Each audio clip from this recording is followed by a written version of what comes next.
Hi, it's John Taffer from Bar Rescue. Did you know the second building in America was a tavern? When I built my new restaurant franchise concept, Taffer's Tavern, I thought back to the roots of what makes a tavern, timeless character, all while delivering an unbelievably delicious food and beverage experience. That paired with my 40-plus years in the industry provides a clear roadmap to success.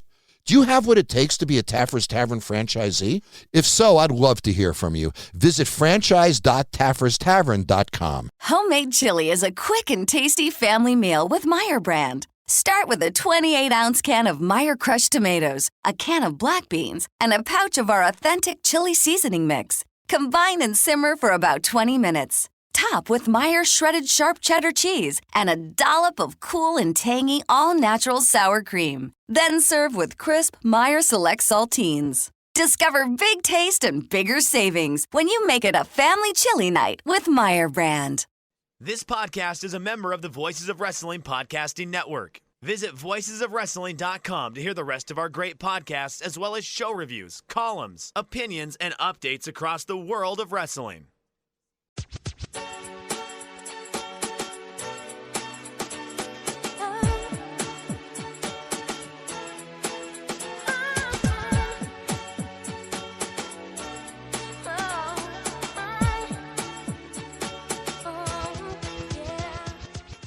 This is Everything Elite, the world's best podcast devoted exclusively to all elite wrestling and the elite extended universe. I'm AB, joined as always by my good friend Mike Spears in the Street Fight gear. What's up, Mike? Yeah. You know, it is fall-ish, I guess. It's officially fall, and it's long sleeve season. So yeah, that's how it is. Hey y'all, it's Mike. I'm doing pretty well. Still wrapping my head around some of the stuff that happened tonight, but that's what we've got the next hour, 15, hour 30 to do. How are you doing, AB? Hey, I'm doing okay, man. My trackpad stopped working, and so I've been having to. I put my MacBook up on like a stand, right, and then I have an extra monitor. But because my extra trackpad, that's like down on my desk stopped working, I have to like reach up to the MacBook on the stand. And so my back, like my upper shoulders have really been hurting.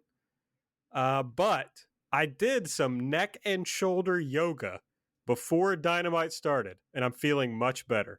So I just want to put over neck and shoulder yoga. Thanks to Sarah Beth Yoga YouTube channel. Good looking out, Sarah Beth Yoga. That's not a paid ad.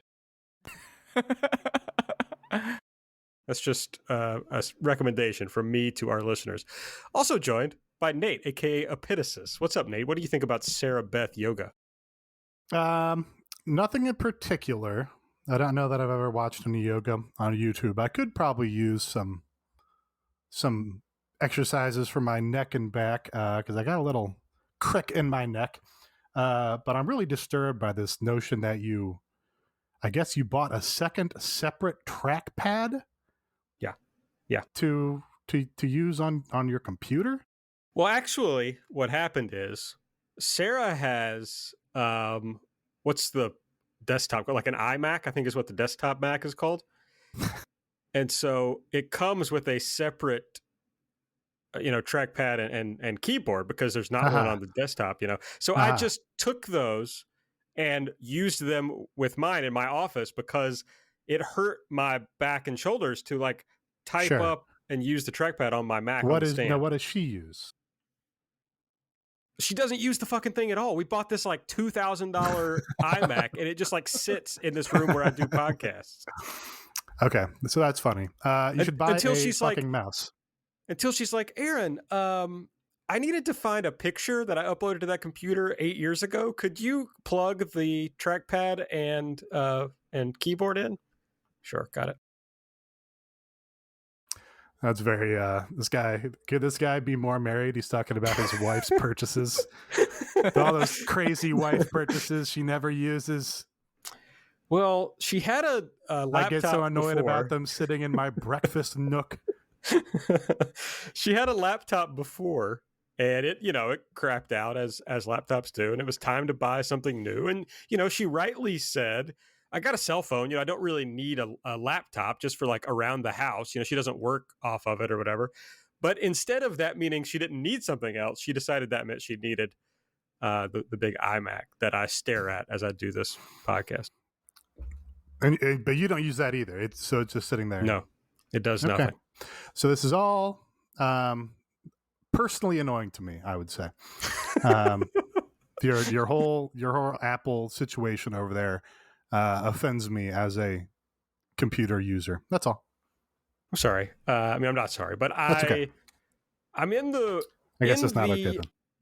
In the market for a new trackpad keyboard setup. So, again, I would say get a fucking mouse. I mean, that'd be fine too. I just need something that is, disconnected from my MacBook. That's all I really care about. Mm-hmm. But I haven't used a mouse in a very long time. Aaron, there's the great things now called USB dongles, where through the I have power a dongle. I'm using a dongle right now. It's a Vava. Is that what it's called? That sounds fake, one. And two... No, I got it off wire cutter. Yep, that sounds about right. Yeah. It's not, I don't know if it's a dongle. It's a USB hub.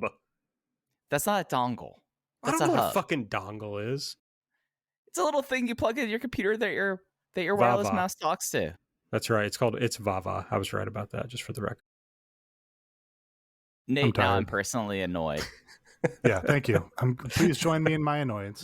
That's how I like to start the show. I took my NyQuil already for the evening, so if I do pass out halfway through the show, that's why. That's all. If you want to see more things Nate is annoyed about, follow us on Twitter at everythingaew. You can find me at Aaron Like the Car. Nate is at Adipitosis, and Mike is at Fuji Heya. Subscribe to the podcast. If you use the Apple Podcast app, give us a 5-star rating and review. And if you want to support the show, the best way to do so is to go to patreon.com/everythingelite and subscribe. The month's almost over, but it's a big month coming in October. So subscribe now. We will kick off the show, as we always do, with Elite or Delete, the part of the show where we say what we thought was good and what we thought was bad from this week's episode of Dynamite. Nate, you're going to lead us off. What was your favorite thing, your Elite pick from this week's episode? My favorite thing from Dynamite is that they signed Lio Rush. Lio Rush, his much ballyhooed retirement lasted about as long as we all expected it would, which is 0 days, 0 shows missed, 0 time off for Lio. Basically continued working for New Japan from the day he retired and is now back with AEW. And then Lio, just an insane promo package about his new gimmick, which is he's a wrestler that loves leveraged buyouts. And somehow he makes this work because he's very engaging. He's very charismatic. There's just something about him that, I don't know, for me, I just fundamentally want to like the guy. So he's on the screen talking about leveraged buyouts. And I'm just like, yes, I'm into it. Let's go. I can't wait to see the leveraged buyout guy wrestle some matches. That was the highlight of the show to me, is that Leo's back. Leo's going to be featured. He's another, top tier talent that's been on the market. And he loves money. Yeah, that's all.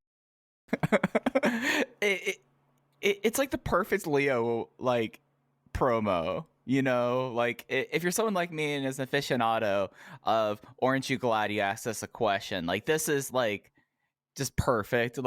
Just the B-roll shots of him talking about leveraged buyouts, talking about you're using other people's money to do this, and then it's always my money, and it's just fantastic. And that's like the cherry on top that Lio Rush seems to be sticking around this time. So adding Lio to the promotion, just the amount of possibilities here, because we're getting this Lio right now. We're getting Lio stonks right now. But 6 months from now, you know what we're going to get, Nate? The Blackheart's going to show up. Oh, I was going to say wife guy Lio. Oh, wife guy Lio is 24/7. Okay, good point.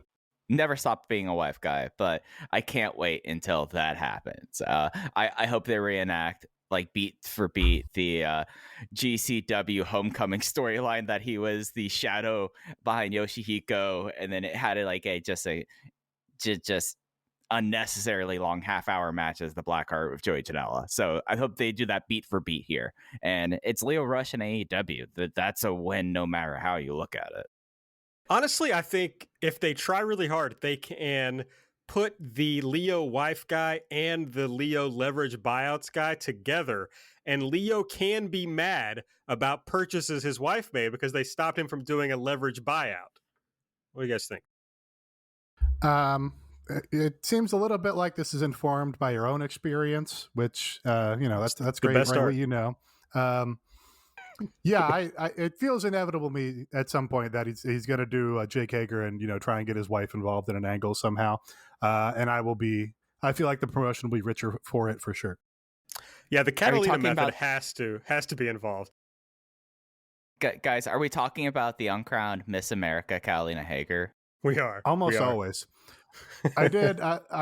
This just occurred to me. So, there's been a lot of discourse about persons of color and representation and diversity in AEW, and then that has also evolved into representation of African Americans, black wrestlers in particular, apart from other persons of color in AEW. And it felt a little bit to me like when Tony just tweeted, I don't know when it was, a week or two, like, "Hey, I'm talking to Lio Rush a lot." It felt like that was a reaction to that discourse, right? Like that. Why would that come out of the blue otherwise? And that made me think, well, is this leveraged buyouts thing? Is that a reaction to this new line of discourse that, no, Tony Khan having a successful wrestling promotion doesn't count because he had a billionaire father and he got to use his dad's money. And he's not a self-made man. He cheated. He skipped the line, and all of his success with AEW doesn't count. Is that why he's doing the leverage buyouts thing?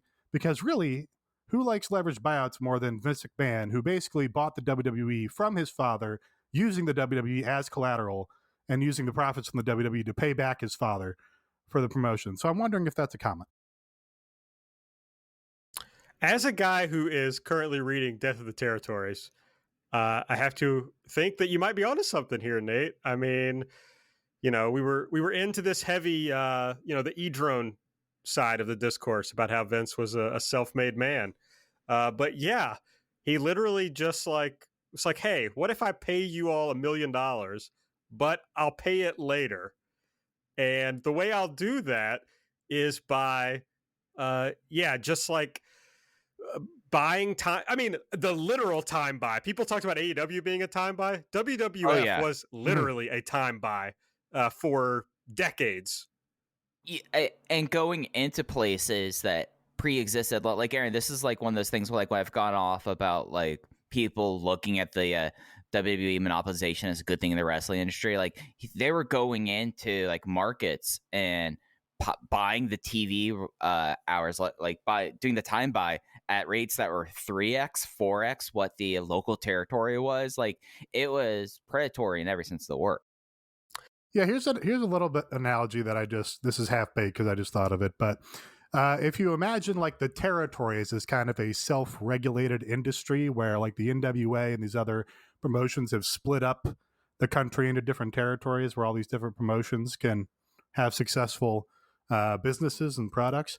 Vince basically spent himself deep into the red, or spent, using his father's money, basically.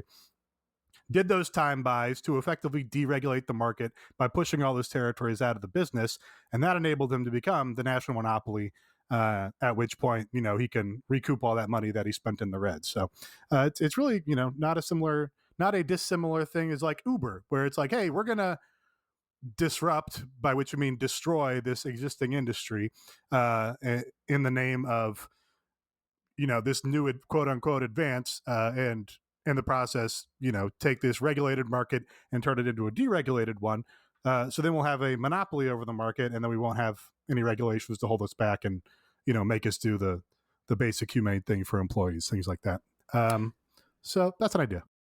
Yeah, it's Uber, it's the Amazon story of like Bezos being in debt and venture capitalists allowing him to be not just in debt, but like losing tons of money for years and years and years, solely because, yeah, they knew that eventually he would control everything if it worked out. So, yeah, WWF, I think, is the same thing, essentially. It's just a different, because of the time, it's like he did it slightly differently, but it's the same basic idea.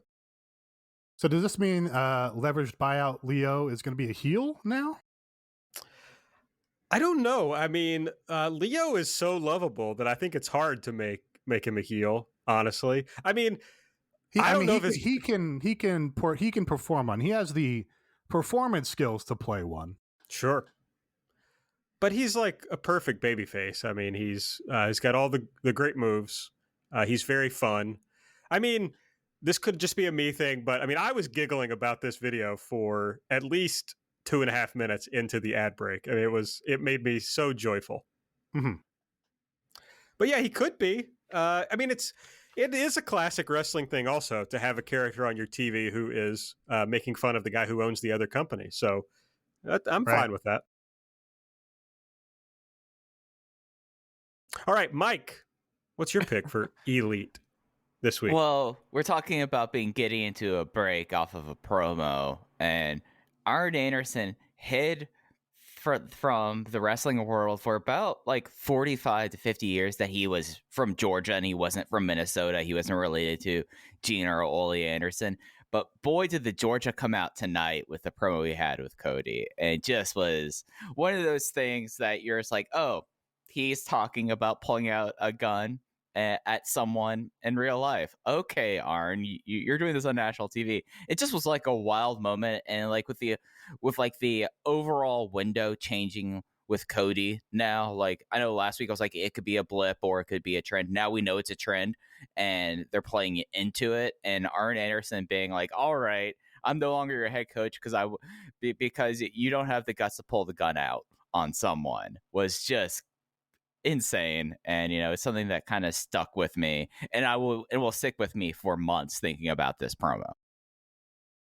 Yeah, this was easily the best thing that Arn has done in the promotion. Is just fully lost his mind on the microphone. I can't begin to guess what they're doing with this stable, with Cody, with this angle, with Arn and Lee Johnson going forward. Which, I guess I don't need to be able to guess everything that they're doing, but it compounds the weirdness and insanity of this promo, that it's like, wait, so was that a babyface promo by Arn, or is Lee Johnson a heel now? It's very confusing to me. But it was very exciting and unexpected television. This is, the first time. I guess the other one good thing Arn has done in this promotion is when he blocked that one Malachi Black kick for about half a second. That was the other dope thing that he's done. So we've now got two cool things he's done. It seems to me that it has to be an attempt to like get the crowd back behind Cody, because in what other circumstance would you have somebody tell, a guy who very recently was like one of your top baby faces, you're a fucking loser, and you didn't do anything to get back at this guy who tried to destroy your family. You're a loser. I don't deal with losers. Don't talk to me and my son ever again. And he leaves. But he was right. Well, he was right. He was right. Wrestling fans often do not like losers. The part about leaving somebody's brains splattered on the pavement is unclear in what cities and what arenas that's a babyface line and when that's a heel line. So yeah, I can't. I'm not going to put myself out there and feel that it's definitive one way or the other, because it's totally unparsable to me. I cannot begin to try and translate it.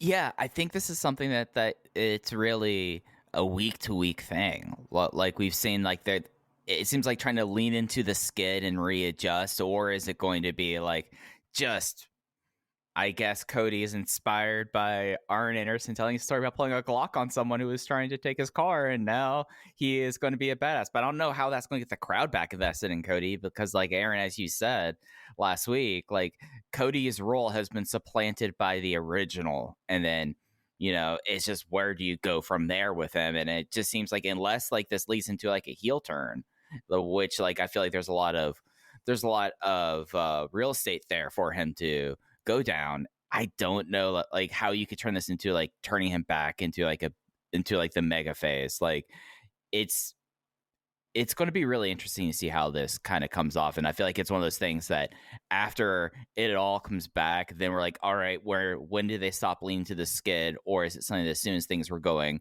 like this with Malachi Black, like, all right, we're changing this to this. So I think it's a really fluid situation that I find pretty fascinating, to be honest. Well, making it confusing has definitely increased my interest in it, I think. If it was all, again, it's another fucking stable dissolution storyline, which is, they do to death in this promotion. But it being so confusing and unpredictable is kind of what's making me at all interested in it. Just that I don't know because it's so weird. But yeah, there are also some little hints that maybe it's just a Cody heel turn. I mean, they've been setting up that Cody doesn't listen to Arn. At the beginning of this match, Arn tells Lee to start, and then Cody starts anyway. I don't know if it was on Busted Open or it was on something. There was a interview somebody did recently for publicity where they were talking about Hollywood Cody. So maybe they are trying to lean into that, and they do think that there's more real estate for Cody there. I mean, we've talked on this show before. The best way to become a super over babyface is by having a hot heel run. So you would think Cody would be smart enough to know that, but maybe he's got that specter of John Cena looming too large in his mind. Following up on my point from last week, it's not like when Cody came out, the crowd was just like mega hot to boo him. I mean, it was pretty quiet when he came out. He got boos for sure. There were some Cody sucks chants in the match, but Dante Martin was more over in this match than Cody, and I don't think that's even arguable. So I think it's pretty obvious that the crowd has become disinterested in Cody, and they have to do something different, or at least something interesting. And maybe they are on the precipice of something, but they have to do something. This is where I will tell a story that I teased in the Discord. Not really a tease, but everybody knows I love Arn Anderson. And I don't know if I've said this or not, but one of the reasons I really love Arn Anderson is that he reminds me of one of my grandfathers quite a bit. But when he said the thing, this promo made that even more true, that he really reminds me of that grandfather of mine, because my father once told me, I don't know, perhaps apocryphal story. My father gave me a gun that belonged to my grandfather, which is a Smith & Wesson 38 revolver. And he told me that he was at this guy's house with my grandfather once. They were playing cards, and things got heated among the card players. My grandfather pulled this 38 on the guy, cocked the hammer back, held it up to his head, and whispered in his ear, "Breathe and you're fucking dead." That's it. That's the story. Seems like a little bit of an overreaction. Hard to say whether it was an overreaction. These were Eastern Kentucky rednecks, Nate. You don't know what happened before that. Well, it sounds like it was a game of cards. I'm just going by the content of the story. Cards is serious, baby. Could have been real money. That's not like we're not talking about Magic the Gathering. We're talking about redneck cards. Come on. Well, I'm sure we were playing a little stud or something. Jacks and diamonds. What does that even mean? What does that mean? Jackson, the famous card game, Jackson Diamonds, that everybody loves. The little joke I was doing for myself is, this character is a guy who is disgusted by the typical 52 card deck of cards. I was going to say, Nate. I just keep working on it. Thank you. SNL could come calling. I mean, fucking tens.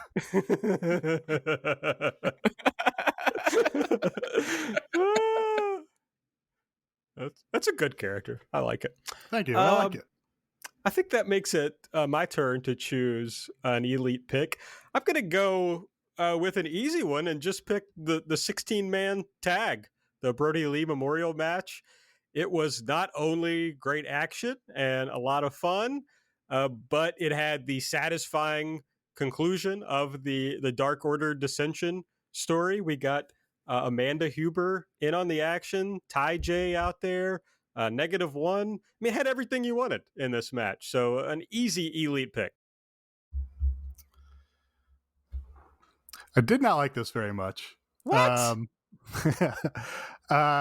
It annoyed me more when it's like, did we really do this whole stupid, annoying Dark Order dissension storyline for this payoff where they were being just insanely short-sighted and selfish and disrespectful and bickering during the match until a widow and her son had to come out and be like, hey, my husband died. Stop being fucking pricks.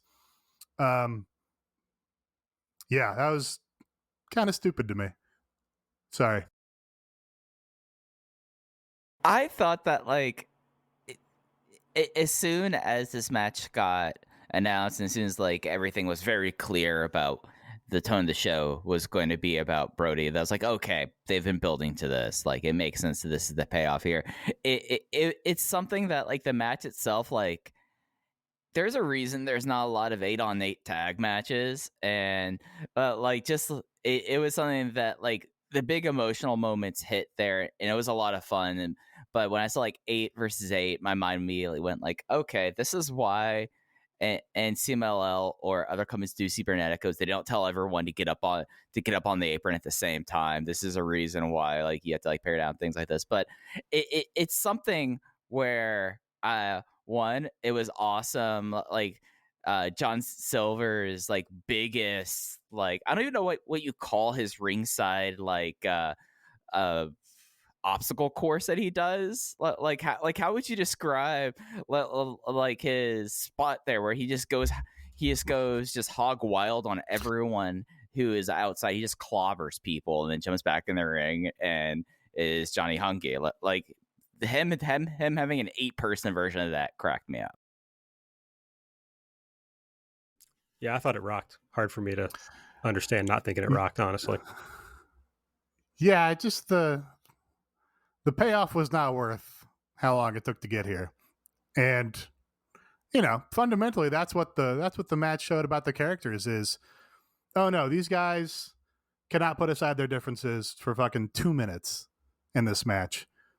They literally have to go get the widow and the child to be like, hey, fucking get in line. That reflects poorly on all of them as people, I think. Our listener elite for this week, and if you want to have your elite or delete chosen for the show, all you got to do is sign up at the Patreon, join the Discord.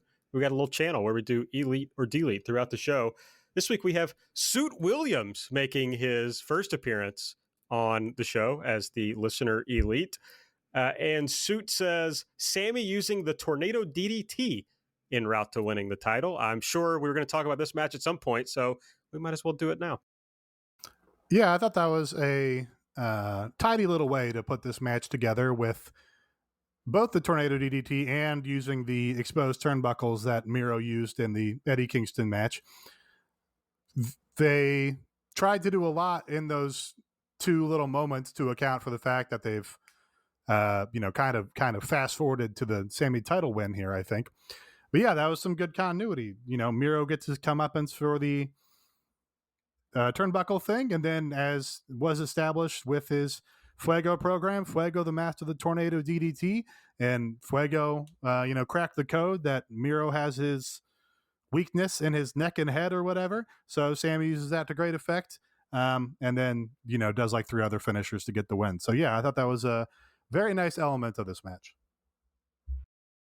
It's something like, again, hindsight, now we see like how they've laid out this title change. I thought it was pretty effective, even though like heating Sammy up, like Sammy's last singles match wasn't that the Sean Spears match that almost made you throw things, Nate? Was that the last singles match? Yeah.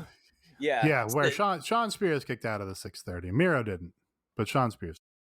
Well, I mean, that's the power of the Tornado DDT, apparently. I mean, Fuego's a bad gambler, but he understands his psychology, I guess, or anatomy. But the match itself, it felt like that as soon as they set this up or they're going this direction, that like this was the end for like Miro's title run, which was whole lot of fun. And with Sammy, it's something that, like, I know we've talked about this, Aaron. There were other times that he felt more hot coming in here for this. Like it did always kind of feel like that he would end up as like a TNT champion, or if not the next TNT champion after Miro. But it's something that I have to say, like, the fact that this was a weird crowd. This was not like a typical AEW crowd throughout the night.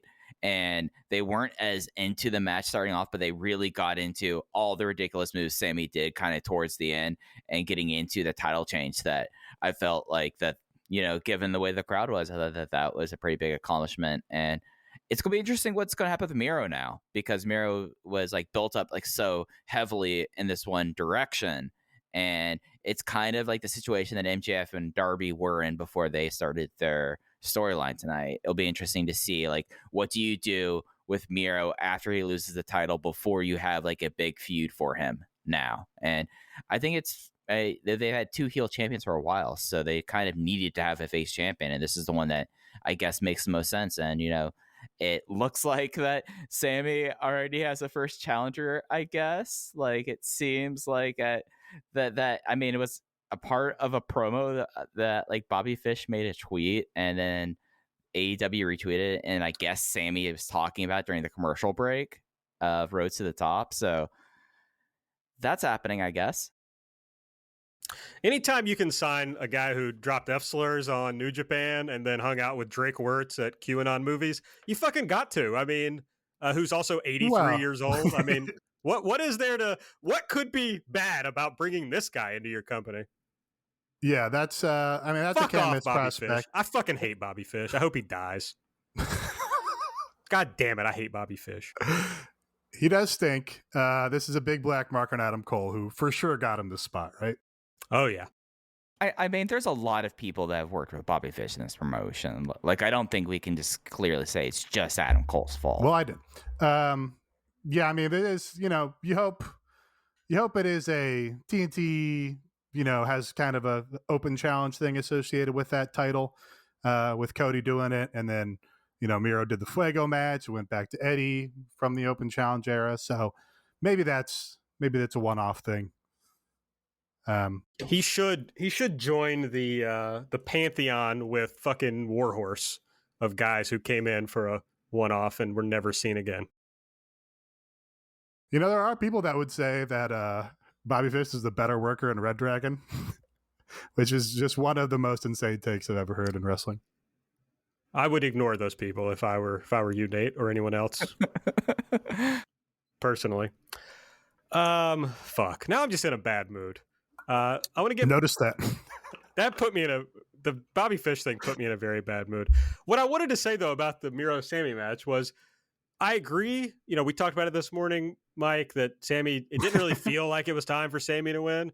But the segment they did with MJF and Darby, where they kind of built up the four pillars of AEW, helped going into the match of like, oh yeah, they do take this guy seriously. They think of him highly. Frankly, I mean, I said in the Discord that if he then went on to lose this match, it was going to look kind of silly because of what they said in the segment before. So I think it worked out okay in the end. And Sammy showed, like, when he starts doing like the move where he jumps over the turnbuckle, it's like, oh yeah, one way this guy can get over is just like going out there and doing the stuff that he's good at, and the crowd gets into it. So he can get heated up. It's just usually you want the guy to be hot before he wins the title and not after, but that's okay. Yeah, it does. I relate it to that Darby TNT title win, where it's like, this is not the moment at which the iron is hottest to strike. It's the right move at some point, and you've done some groundwork to establish that this guy, is in line to be a champion and is a deserving champion, will be a valid champion, and will, be elevated by becoming a champion in this way. But then when it actually comes, it seems, I don't know, I guess maybe it's better to be a little too soon with the title change than too late. Maybe that's all it is. But it doesn't feel like the exact hottest moment. If you want to be hot, you got to check out our friends at Manscaped, the leaders in below-the-waist grooming. It's back to school time, is what I've heard. I don't think it is back to school time anymore. I'm going to be honest with our friends at Manscaped. School is like we're fully in. If you've got anybody that's seeing your junk, you've probably already got that set up, so that's good. Hell, you've probably gotten to the point now where you don't mind if they see your junk a little untrimmed. Here's my tip to you. Surprise them. Now they've seen your junk untrimmed. It's time to get the Lawnmower 4.0, the performance package, and get that tightened up. Get the valedictorian of ball trimming. You just got to go to manscaped.com and use the promo code THISIS. They got everything.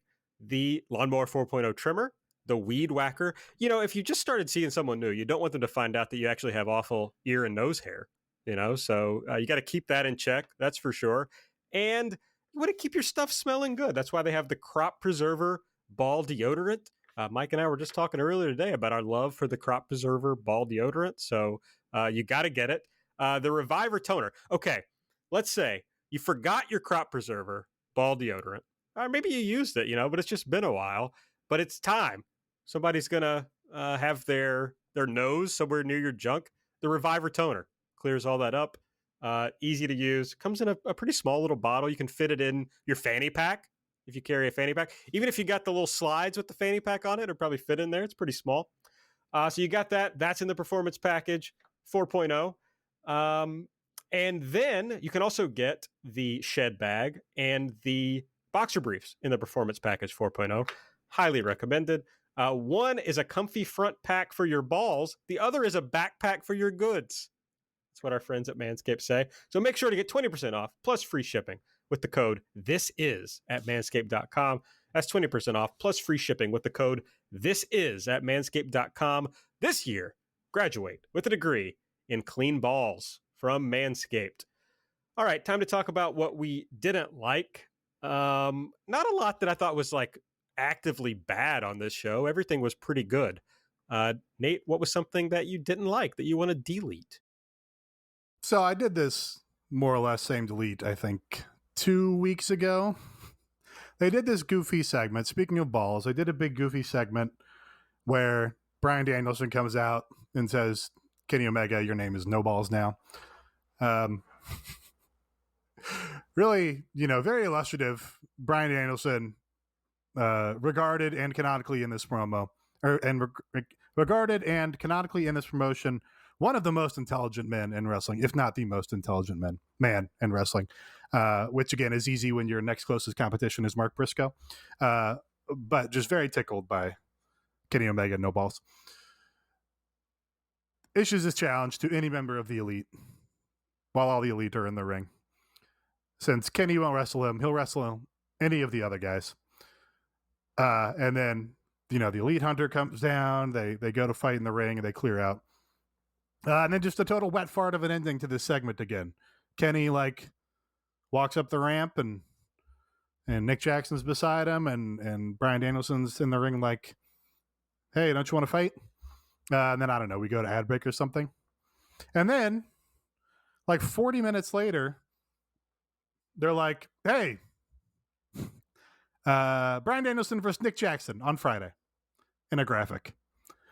Why not just have fucking Nick Jackson pick up the microphone and go, hey, Bryan, I'll wrestle you on Friday. It's right there.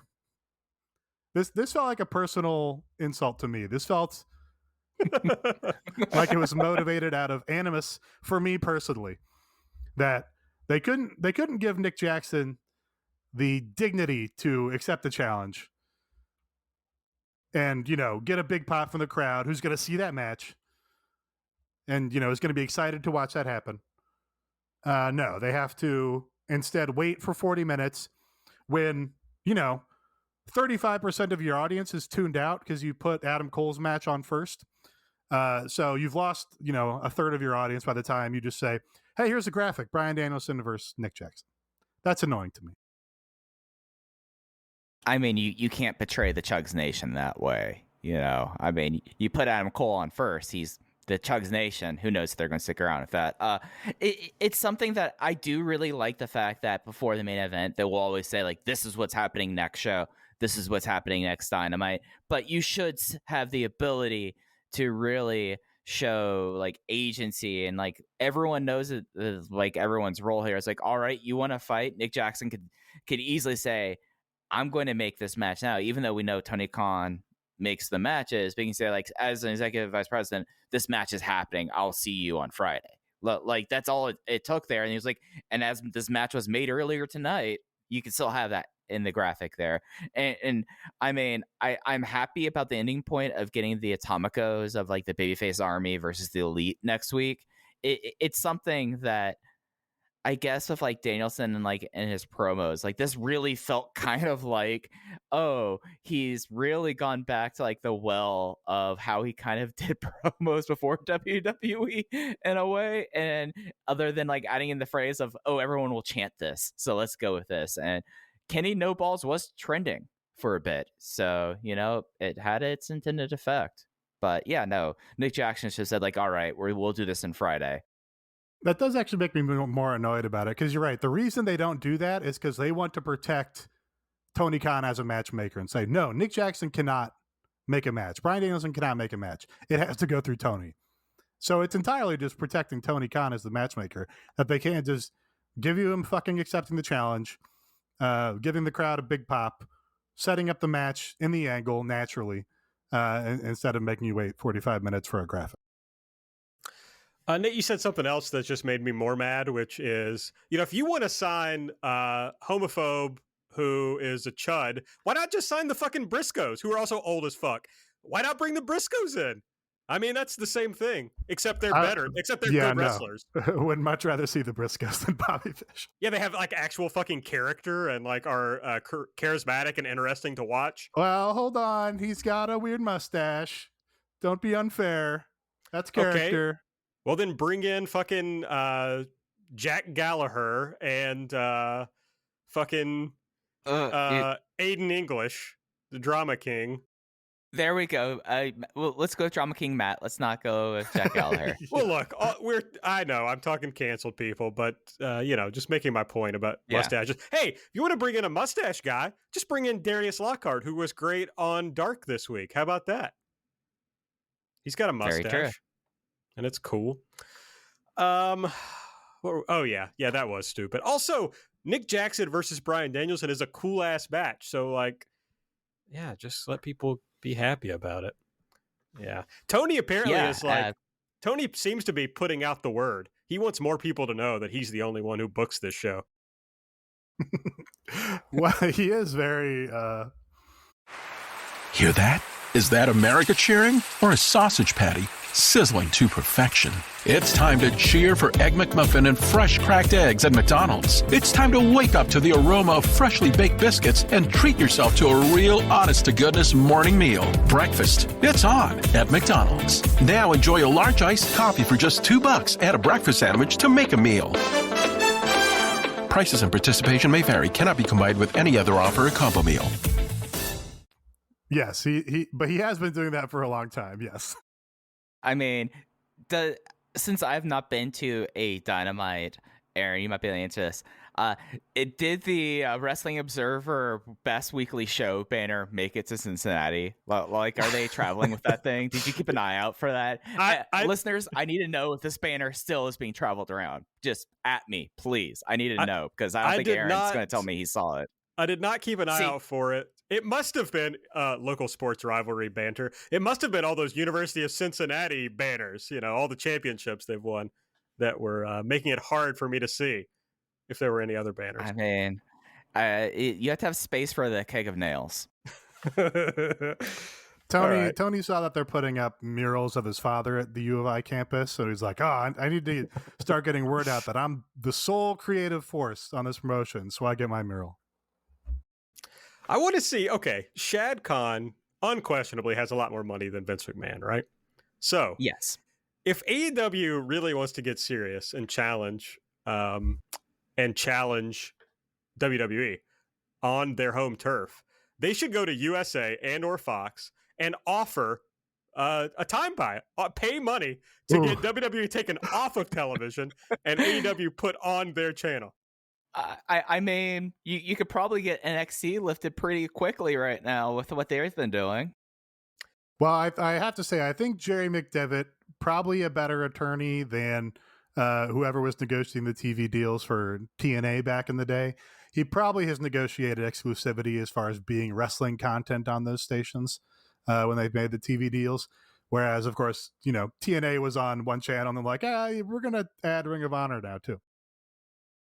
Buddy, when the deal comes up, I'm just saying Shad Khan needs to be in place for when these deals expire to say, look, I'm taking this time slot now. It's mine. Talk about mustaches. The mustache. That's right. That's a good mustache. Just book Shad Khan. Jesus. Right? Shad Khan versus Sammy Guevara in Philly. Come on. QT can teach him to work in a couple weeks. Absolutely. All right, Mike, what was your D-Elite pick for this week's show? Yeah, so there's a lot on the show that I ended up enjoying, if only from like stuff that rocked or stuff that was like Arn Anderson talked about pulling a gun out on national TV. That's awesome. But like the one thing that there is something here, and I just don't think they went about it the wrong way. So I think it's the Elite is the MJF and Darby, how that segment ended with like MJF obviously baiting, and then Darby kind of has laconic delivery, says, I won't hit you because you won't break me mentally. Then MJF just kind of like flips out because he's the bully who was trying to get the rise, and he get the rise here. Like there is something here. They're absolutely like MJF and Darby. Like it does play in Darby's character. It's not like betraying like what we've seen of this. And if MJF here, there's doing this, it's just this whole segment for like something that like should be built up, and they're treating it as something like these are like the homegrown guys, and these are arguably number 1 and number 2 homegrown guys going at it now, seeing who's the top homegrown guy. There's a way to do it without like this thing. And yes, MJF is a cheap heat guy, so of course they brought up Darby's uncle dying in the car wreck here. It just was something that it felt kind of uninspired by the end of it, and versus saying like, all right, let's see who's the best here, even though MJF would be out of his character here. It's just, it didn't connect with the way I expected. And it's something that I'm certain that they'll revisit over the next like month and a half or however long this goes, but did not come out of the gates as well as I was hoping for. Yeah, I didn't mind the content of the promos, and I like that Darby has a different babyface character than all the other baby faces in pro wrestling. So I thought that worked for him. I kind of chalked this up to the crowd again. It did seem a little, they were very cool for this, and I'm not really sure why. But they were, like you said, also a little cool for the beginning of the main event. Maybe it's because they had a whole bunch of in-ring heel promos on this show. I think this is maybe the first time we've heard the "what" chant on AEW television. So I kind of chalked it up to the crowd just being a little bit uncharacteristic for an AEW show, that this didn't come off like super hot for me. But yeah, I like MJF explicitly voicing the, hey, we're the 4 pillars of AEW thing. I think Mike, what do you call him? The class of 2021 or something? Class of 2019. Yeah. Class of 2019. I feel like we've explicitly called those guys out. So I enjoyed that. And I think that's going to be fun for people to look back at in however many years when they're looking at those 4 guys' career in AEW.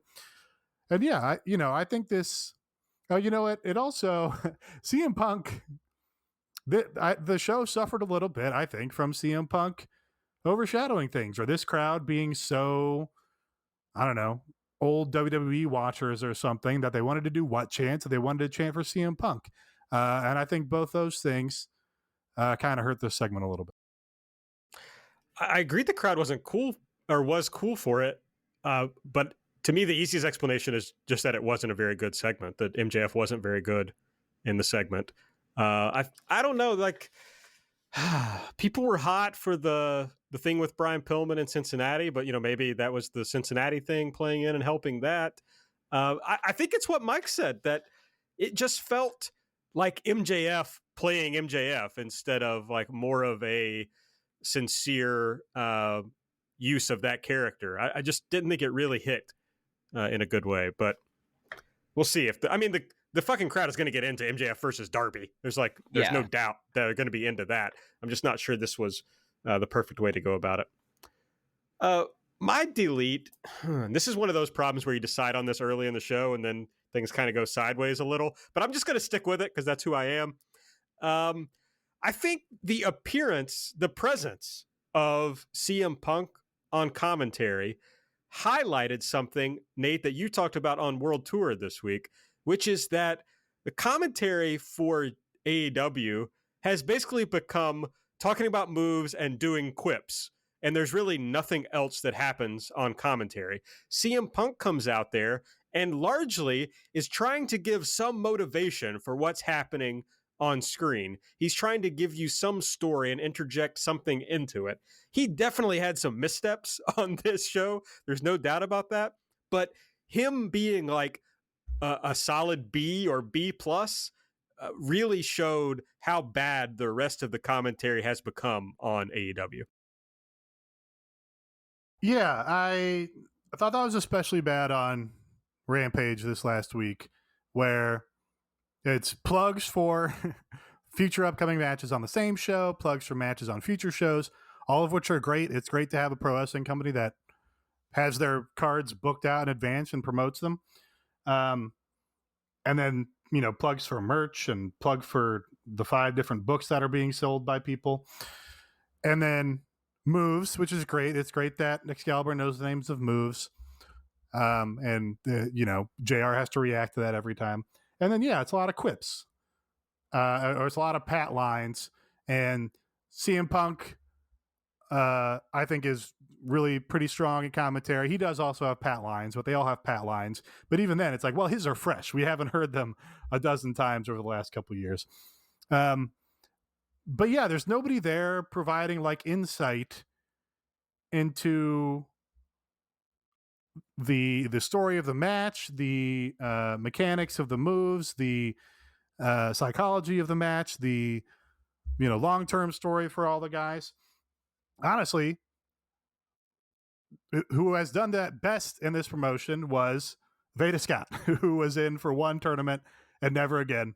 But she had all that shit down to a science and plugged it in seamlessly on every match she commented. And I'll expand on what I was talking about on Rampage, because I was in particular calling out Taz and Ricky Starks on Rampage for doing this, because they were nothing but quips and japes and tomfoolery back and forth with each other. Taz has been totally flanderized in this promotion. Like when Taz started with Team Taz in this promotion, and even when he was on commentary, it was like, oh, that's Taz. He's a fucking badass. He knows his, shoot fighting shit. He's going to come in with his crew of violent guys, and he's going to talk directly to camera and threaten them and feel authentic and feel urgent and feel real. And you're going to be like, oh, that's a fucking guy from Red Hook, Brooklyn that's dressing me down right now. And now he's just like a funny commentary guy who does little jokey things on Dark, and that's his whole. He's been totally flanderized, and it's too bad because he was better as the violent Team Taz guy. And even now, when he tries to bring that energy to the Team Taz segments or whatever, it just doesn't. It doesn't feel the same. I wonder with like Punk and being able to flesh out these storylines, flesh out the moves, like add the extra thing there is something that I've been kind of wrapping my head around, and it's something that like he has like admitting and always like he was such a big territory guy, such a big Harley race guy, such like this. Like he's someone that like that is the kind of wrestling that he grew up on. That's the kind of wrestling that he enjoys most. So like him like going like, oh, you're calling the lightning spiral the lightning spiral, that's a nerd thing, like they're like it's just not his thing. Whereas like him fleshing things out there is something that he finds enjoyment in, and it's something that I guess the person that when I like think about like the standard 3-person booth on Dynamite that I feel bad saying that. I feel like that the role kind of needed to be there is you'd expect like someone who would be like Tony Schiavone, like going, like thinking about the storylines, thinking about stuff like that. And it doesn't come across that way, even though like Tony is genuinely pleasant on commentary and, provides like the old guy who gets it kind of role there. But it's something that now like they have like 4 people on the booth each week, and it just turns into like a cacophony. And Punk added to it and pulled attention from it at the same time. And I don't know, like it's something that like, because like Veda did do such a good job there, and you see like people come in and like have great commentary performances and then just go in the background, I guess, for lack of better words. I just don't know how you fix the situation, or I don't think there is a way that they're interested in fixing the situation. I don't think they view this as a problem. Yeah, I think the kind of the issue with Tony and then always having like guests, like CM Punk makes JR unnecessary, right? Because they play the same role. Like CM Punk is doing he needs to hook the leg. Oh, he needs to do this old school wrestling thing. Oh, the referee can't keep an eye on 16 people out there at once. Like, you guys talked about it on the CM Punk show. Like CM Punk is an old wrestling guy in that sense. He shares all those same opinions. He even does all the same fucking football references as JR, except he doesn't botch all the names, and he's quick on his feet, and he's, not 90 years old. So he makes JR deprecated. And really, Tony was really good as like you could just sort of find the joy in him rediscovering wrestling, right? Like somebody would do something and you'd hear him exclaim over it, and you could feel like the genuine joy that he had over that. And now this has been his full-time job for 2+ years. So it's just like not quite as sincere or genuine there anymore, right? It's just like, oh yeah, he's just going to do his little exclamations. And then, all the other things that he does are also the things that JR is doing. So on this booth, you had like 3 guys kind of playing the same role, and then Excalibur doing play-by-play, which doesn't seem like the best setup to get the most out of your commentary team. You want Excalibur doing the play-by-play. You want one of JR, Tony, and Punk. And then you want a third person, a Mike Tenay, a Veda Scott, I don't know, somebody else who, doesn't need to be talking all the time. But, every 4 minutes into a match is going to have one very insightful, thoughtful thing to say that's going to make you see the match in a new light, or understand the story of the match better, or understand the characters better. You want Chris Charlton, but like less of a nerd. Yeah, and I honestly, I thought of Chris Charlton and didn't say it, but yeah, there was those early G1 shows that Chris Charlton was on where he was doing long-term explanations about Kota Ibushi and really explaining the significance of this moment for him and stuff.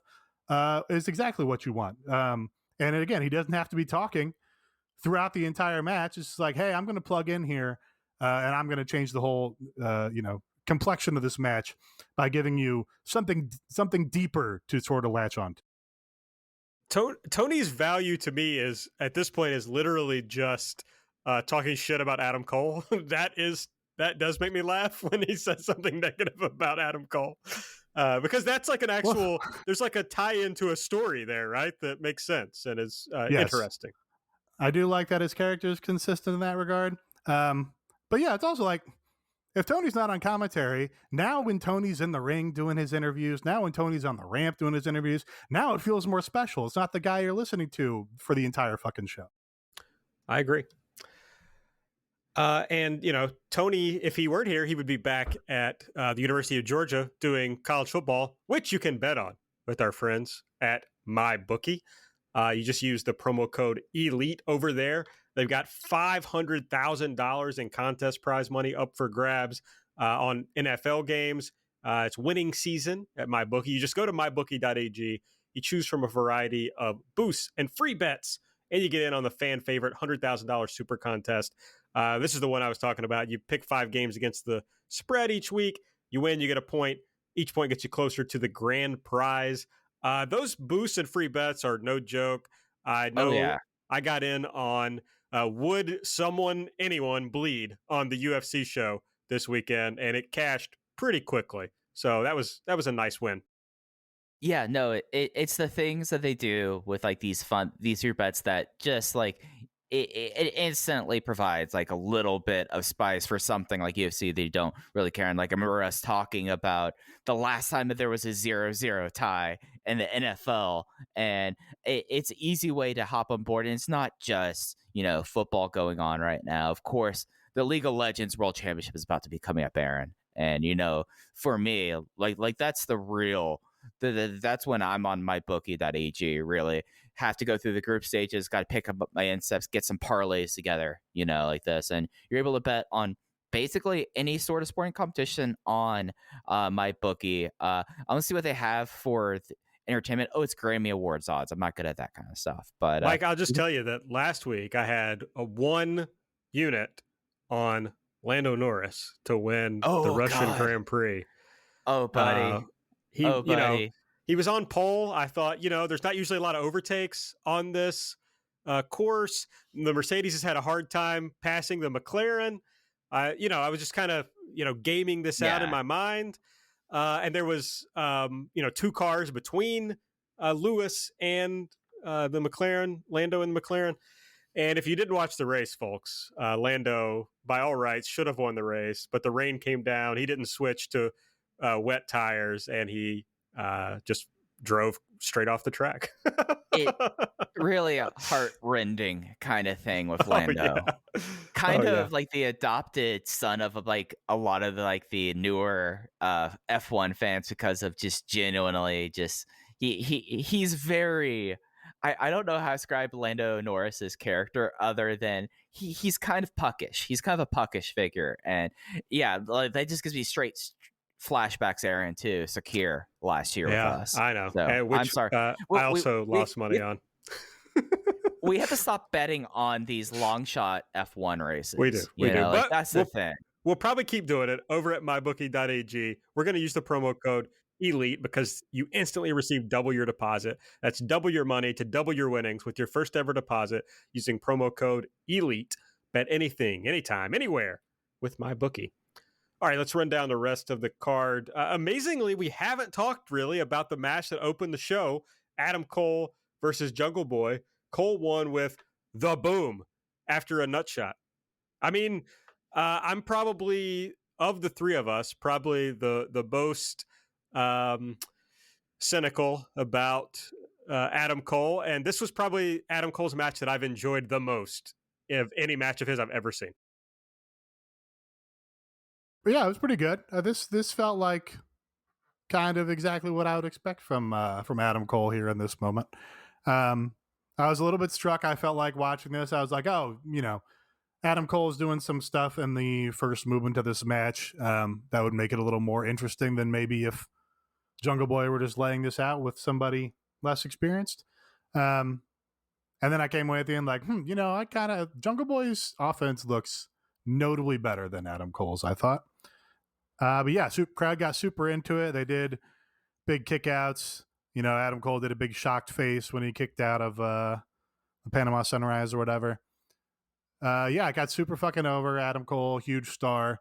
But then, you put him on first segment of the show again, you're going to lose a third of your viewership by the time you get to the second hour. You have to think about prolonging the Chugs Nation. You have to edge the Chugs Nation, to be quite honest. The thing that I really enjoyed about this, and this was by far my favorite match on the show, and in a world where we didn't have Arn Anderson cutting promos like that, this would have been my elite by far. It's something where Adam Cole, it's not just that it seems like everything just clicks for him here. It's the fact that I don't think he's doing really anything different, but now he is so over that everything just kind of really works. And with him and Jungle Boy, it just worked really well. The step up Rana to the outside was really insane. And it just was one of those things that after this match was over, I was like, you know what? This was a really fun TV match, because this is what this was. They worked this like a TV match, and it came off incredibly well because of that. Yeah, it rocked. I had a lot of fun. It's what you said was interesting, Nate, about the whether Jungle Boy's offense looks better. But my thought is this: well, it's not going to take long for QT Marshall to erase all of the Shawn Michaels influence and get Adam Cole trained into a good little worker. Should be soon. After the match, the Elite came out and did the Kenny and Bryan thing that we've already talked about. Then we had the Lucha Bros backstage with Tony Schiavone. Andrade asked them where Pac is. Tablet Guy speaks. He says it's time that the Lucha Brothers defend the AAA titles. Andrade says, how about Manny's luchador friends take those titles? And the Lucha Brothers are game. Yeah, the Lucha Brothers fucked up. If they had just left those belts at home, no one would have been reminded that they were the AAA tag champions, and they wouldn't have had to face this challenge. So, out of sight, out of mind. But that's cool. It's a good, next feud or program, assuming it plays out on AEW television and they're not just suddenly deciding to plug AAA matches. That's cool. I like seeing that, and I'm excited to see who those friends are. Maybe it's just Jose and a friend. Maybe it's Jose and Chavo. No, that wouldn't make sense. This is apropos of nothing except that you mentioned Shawn Michaels. Kenny Omega should have hit the Shawn Michaels, flex pose in that Bryan Danielson match. That would have been cool. Mike almost died just now. Yeah, no, you caught me right in mid swig. I think it's really kind of interesting. That's Mike's joke. He's gonna start as mid swig. Mid swig. I was... Damn it. Oh shit! There's a program. We got to do Matt Sydal against MJF because MJF calls mid breath mid. There we go. Anyways, I lost my point. This is cool. It's funny that they brought out the AAA tag team titles. Like, I appreciate the fact that AEW shows the proper reference to the AAA tag team titles and just forgets that their tag team champions also are double champions. So I'm stoked to see what's going to happen with this. I know that Psycho Clown is working a lot in the States, and there's a lot of other people, there's a lot of other Mexican wrestlers that are now working more and more in the States that, like, there's a lot of ways, like, I mean, Mr. Iguana and Psycho Clown, I feel like would be like for the crowd. I think that's who you'd have to bring in, right? Like we don't need Dragon Lee and Bestia or Rush working through his fake knee injury, right? We really need Psycho Clown and Mr. Iguana. I know they're not luchadors, but the only tag team I can think of that I want to challenge for titles is Moose and Masada. Conan's got the book back in Tijuana, man. That's the best tag team going, if you ask me. Speaking of tag teams, next we had Cody and Lee Johnson taking out Matt Sydal and Dante Martin. Lee Johnson pinned Dante with I meant to ask Mike what this move is called. It's a neck breaker type thing, but on the knee. Mike took his headphones off, so he can't even correct me. It was like an Ushigoroshi, except he... Yeah. Ushigoroshi, that works. Hey, Jungle Boy was doing a cool, like, pump handle lift thing in that match, too. Remember that? Let's remember some moves that happened in some other matches while we're at it. Then they did... Or think about imagined moves that should have been another match. Yeah, that would have been good. Then they did the Cody and Arn thing. We had Mox, Darby, and Eddie versus Bear Country and the motherfucking retrosexual Anthony Green showing up in AEW. They finally did what you wanted them to do with Bryan Danielson. The WWE guy got absolutely embarrassed. Mox pinned the retrosexual after the Violent Crown, and then after the match, for no reason whatsoever, Sting hit him with a Scorpion Death Drop. Extremely funny to be like, yeah, they really put the screws to that ex-WWE guy, the retrosexual Anthony Green. I mean, this is just what I do because my brain only focuses on one thing at a time, but just reading Death of the Territory, it's very funny that Vince would sign a guy like Paul Orndorff away from a territory, and then the next time he did a show there, he would have Paul Orndorff beaten by some jobber. Just like a very funny thing to do. Yeah, he sucks. Big time. Yeah, I would, I think personally, in terms of relevant wrestling promotions, beyond at least a couple tiers ahead of WWE. So that's just how I think of the retrosexual. Absolutely. Evolve legend, the retrosexual Anthony Green. Hey, Evolve contemporaries, Eddie and Anthony in there together. That's right. Their careers have really diverged. We got a pre-tape for Ruby Soho and Britt Baker. They've really liked doing this thing where it's pre-tape where they're like talking back and forth to each other, but it was taped separately. Ruby said she felt like she'd never had so many people in her corner. Britt said that was just because they liked the song that she comes out to, and she's got to go to the back of the line. Ruby agrees that she knows she's not entitled to an immediate rematch, but she says next time you're going to face the consequences. So this is also a thing they're doing that's like, you don't get rematches in this company unless you're Cody. You have to go to the back of the line and earn your rematch. It's a special power that Cody gets with the Ace Tunnel. The elevator lets him make rematches. So, technically, everyone should try to take over that, and then they get the rematches. Did get a little joy out of CM Punk calling attention to Cody's garish entrance. Cody comes up and CM Punk's like, wow, that seems like it cost a lot. For Cody, you do this? Him?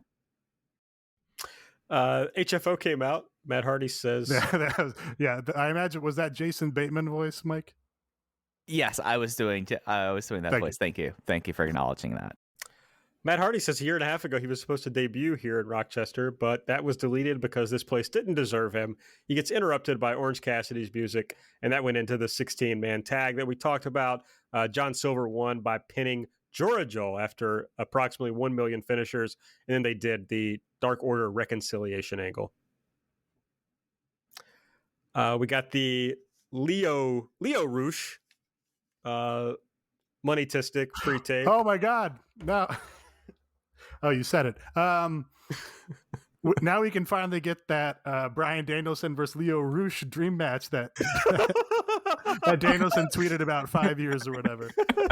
This only just occurred to me. If you don't know the lore, folks, that's Bryan Danielson had done some interview where he named all the luchadors that he wanted to Blue Panther. Imagine himself wrestling. He's like, oh yeah, I want to face Blue Panther and Rush and blah blah blah. And Lio Rush, of course, saw this, and at that time, not being aware of Rush, the luchador, he thought it was about himself and did a quote tweet with eyeballs. The other lore you need to know about is that Lio Rush was on an Instagram Live or something with some kid who's like trying to talk to Lio Rush, and he says something, and then he keeps apologizing to Lio, and he says, he's sorry that he's having a hard time communicating with him because he's autistic. And Lio Rush's response is to hold up a bunch of cash and say, "That's okay, I'm money-tistic." Which, anyway, my point was, the way they brought in crying CM Punk guy, they got to bring in the money-tistic kid and do a bit with him. I think that would be good. That's the gimmick now, so. That's right. That's what they should do. FTR's backstage. They say they got lost, but now they're rejuvenated. They were in the loser truck and the rejuvenation there. They like doing these promos also, like the back and forth, and then they love using their trucks for promo space. Trucks are cool. I get it. Dan Lambert and Amid of the Year were in the ring. Dan Lambert did a long thing about Chris Jericho. Scorpio says he asked everyone if they were paying attention. The crowd says no. And he says Dan Lambert was the only one who was paying attention. Ethan Page says no one thinks that they're tough, but they are. And he has the tightest tits in the game. I hate to say it, I really enjoyed Ethan Page's couple lines there. Talking about I had the best smile in pro wrestling. This was another big heat promo on this show, but I kind of like the act. Ethan Page is is really been amusing in this role here. Like, just the idea that he is hanging out with America Top Team, and I want to see where this goes now. Like Lambert's promos or whatever, but Ethan Page hanging out with Junior Dos Santos and Jorge Masvidal, that's something that I think that the fact that this is not going on international TV every week is a travesty. Mike, do you know where Dan Lambert is from originally? Like where he grew up? Is he not a South Florida original guy? Because he talked about like championship I don't wrestling know. from Florida. That was my assumption, but he kind of has like a weird accent sometimes, right? Does anybody else hear that from time to time? He's got like, I almost want to say he's got like something Canadian coming through. I don't think it's that, but anyway. He doesn't have a Wikipedia page, so I can't find it out from there. I did look, and there is a Canadian hockey player named Dan Lambert, but that's not him. Yeah. But maybe Dan Lambert is a Canadian name? I've looked for an interview, and it doesn't really talk about anything until he forms America Top Team and the fact that he was a big wrestling fan growing. This segment to me just highlighted, like, I think we have been saying, that like the one thing Ethan Page doesn't need is a guy to talk for him. He was the only one in this segment who was able to just steamroll right over the crowd doing bad stuff and get his points across and do what he wanted to do. So, I mean, that's the thing that Ethan Page is actually really good at. So it'd be okay to just let him do it on occasion. Next, we had a pre-tape for Hikaru Shida. She says she's achieved a lot in AEW, and next up is her getting 50 wins. And they play this into Serena Deeb's apparent return from injury, who will be trying to stop her from getting to 50 wins. And that'll be next week on Dynamite. So, it's great that they've got a big Hikaru Shida match on the anniversary Dynamite. That's nice. Does once again expose the idea that this women's division is well booked, because they taped a Hikaru Shida match that would have been for her 50th win on Dark. And only after it was taped did they realize it would have been her 50th win.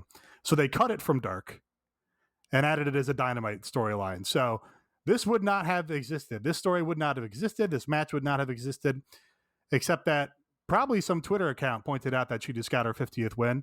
And, somebody in the office saw that tweet going around and said, oh, shit, we should do something for her 50th win. Let's cut that match from Dark. So, no long-term planning there. It's great that they're able to, be nimble about it and make hay out of it. They're very good at doing that. But, this is not a symptom of them putting a whole lot of thought and effort into booking this. This got us into the women's portion of the program, where we had that, and then we had Ty J versus the Bunny and Penelope Ford. Anna Jay submitted Penelope with the Queen Slayer. So we finally got a clean finish in one of these matches, which was much appreciated. All the girls have matching gear now? That was nice also. I enjoyed that. Good little match, I thought. Ty kicking people. I love to see that. Just destroying people. Ty working a knee cell, covering up. Like, I thought that was really well done too.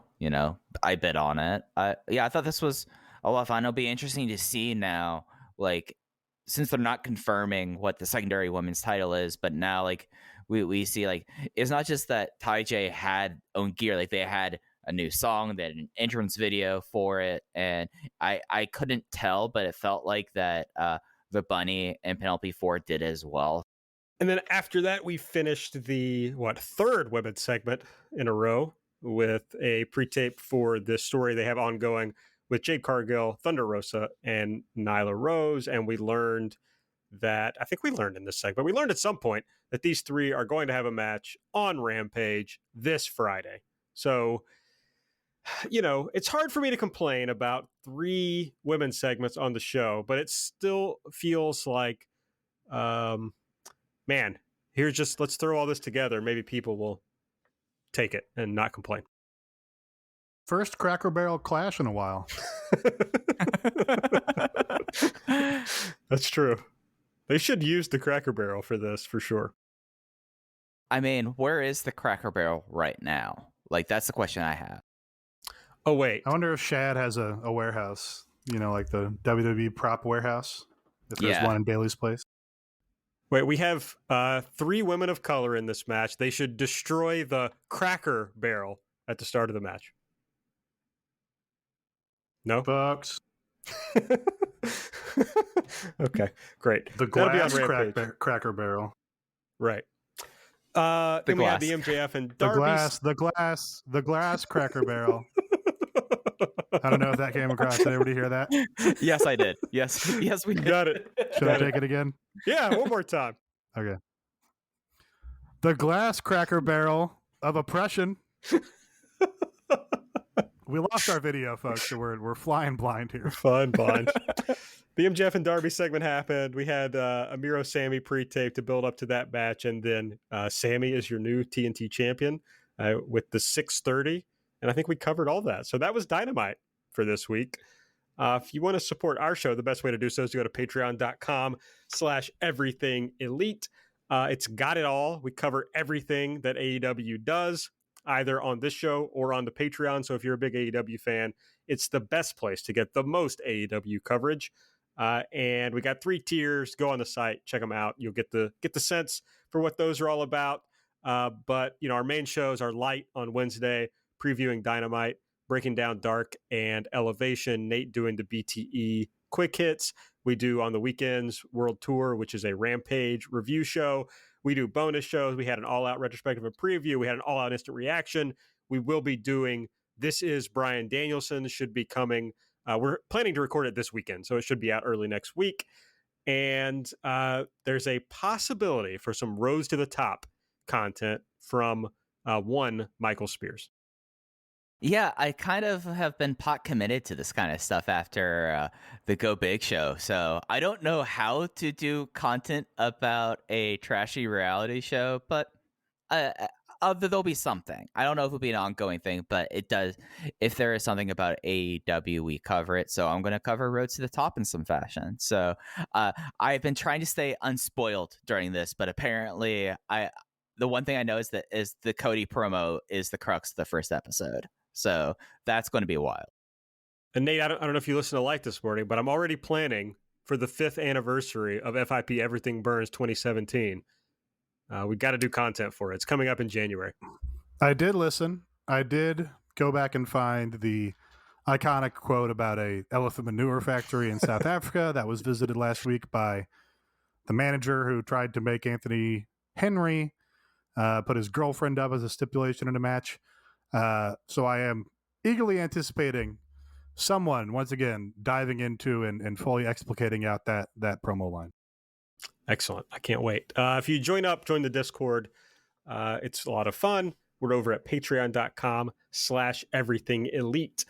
For Rampage this weekend, we're going to have, or on Friday night, our show comes out on the weekend, Jade Cargill versus Thunder Rosa versus Nyla Rose, Orange Cassidy versus Jack Evans, and Bryan Danielson versus Nick Jackson. They usually do 3 matches, so that's probably everything you'll get on Rampage on Friday. Mike and I will be covering that on World Tour this weekend over on the Patreon. Did I miss it that the triple threat match is no DQ, or do they have that, or is it just the Cracker Barrel? Mike, all triple threat matches are no DQ, and therefore are all, in essence, Cracker Barrel clashes. Thank you. I needed that explained to me. So we're getting that. We're getting a Puestas match, and then we're revisiting probably the roughest match in Nick Jackson's career from PWG on Friday. That's pretty rad. I'm stoked for it. And then next week on Dynamite, which we will fully preview on Light on the Patreon on Wednesday, from Philadelphia, we have Hikaru Shida versus Serena Deeb as Shida goes for her 50th win. We have an 8-man tag with the Elite Team versus Bryan Danielson, Christian Cage, and Jurassic Express. And then we're going to have a casino ladder match, and the winner will get a title shot. A world title shot, actually, I noticed in the graphic. So this is definitely for the AEW world title. Yeah. Aaron, there is some breaking news. I know you're sitting down. We do have one more match that is official for Dynamite. Okay. It is for the TNT Championship. Sammy Guevara will be making his first defense against Bobby Fish. Well, I mean, I guess Sammy Guevara could somehow kill Bobby Fish in the match. I guess that would... He does a lot of moves. He did try to kill Matt Hardy that one time. No, yes. wait, twice. He tried to kill him twice. Yeah, so I guess I can root for that. I can't get worked up about it again, but I do hate it. I am mad about it, and I will be mad about it next week. So get ready for that, I guess. But yeah, that'll be on Dynamite next week. I'll definitely be mad about it on Light. So if you'd like listening to me be mad about things, subscribe to the Patreon and listen to that. But I think that's everything for this week. So make sure you're following us on Twitter at Everything AEW. I'm at Aaron Like the Car. Nate's at Epitasis. Mike's at Fuji Heya. Subscribe. Give us a 5-star rating and review. Go to patreon.com/everythingelite. Use the Manscaped code. This is the MyBookie code, ELITE. Do all that stuff. For Mike, for Nate, I'm Aaron. We'll see you next week.